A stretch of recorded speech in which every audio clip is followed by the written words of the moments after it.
This one, you know, sometimes I think of things and I think, yeah, okay, this would be an interesting theory. I have dyslexia as well. Probably autistic, not sure. Probably high functioning autism, don't really know. And probably a few other things thrown in between as well, the various levels. Not really sure how profound or not profound they are in terms of a spectrum of disorder. So the theory goes, well, how would I know? I know I've probably mentioned this before, but how do you know what cognitive ability is affected by what thing? I don't think I know. And the trouble is you go to the doctor and you go, I've got this thing. And they go, oh, let me examine that thing. If you go there and you say, I'm not sure, I might have something, where would they start? They're going to look at the whole brain and say, oh, okay, what's your cognitive ability? What can you do? What can you do? It doesn't really work that way. Not in England anyway, and probably imagine most professionals wouldn't do that anyway, because they would be assigned to a particular part of the brain or a particular aspect of psychology.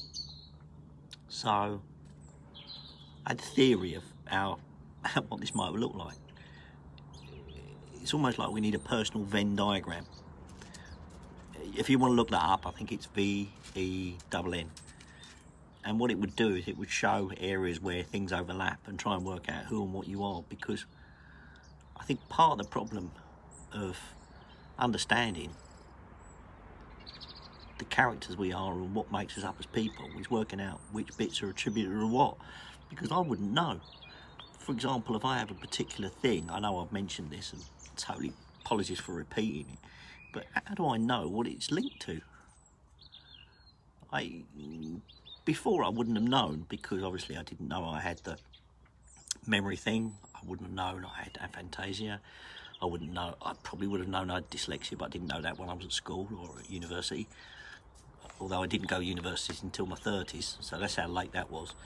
But I wouldn't have known. So if we're going to solve things like this for people in the future, don't we have to know what they've got in everything? Because how do I know how to treat something if I don't know what the cause of it is? Or is the treatment the same independently of the cause? Now that might sound a bit strange, but take for example a memory thing. If you have a memory condition like I do with SDAM, so that really profound ability, affects my ability to remember things. I almost just really struggle to remember most things in my life. Now, if that memory of a particular thing, do I remember it just because of that? Or is there other things that affect an ability to remember it? Is it because I've got aphantasia and I can't remember a thing because it would have been visual, it would have been sound, it would have been something else? How do we even work that out? Or do we need to work it out? Because it doesn't matter, it's independent of the thing itself, just the fact you can't do that particular element.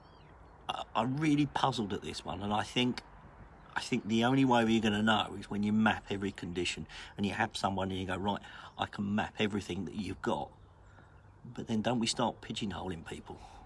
Don't we then say, oh, you can only do this because you've got the following abilities? And I am worried about that. I think that's a danger of this opening this Pandora's box of knowledge, that we end up characterising people when we shouldn't. We should let them be individuals. But as part of being individual, who we are anyway.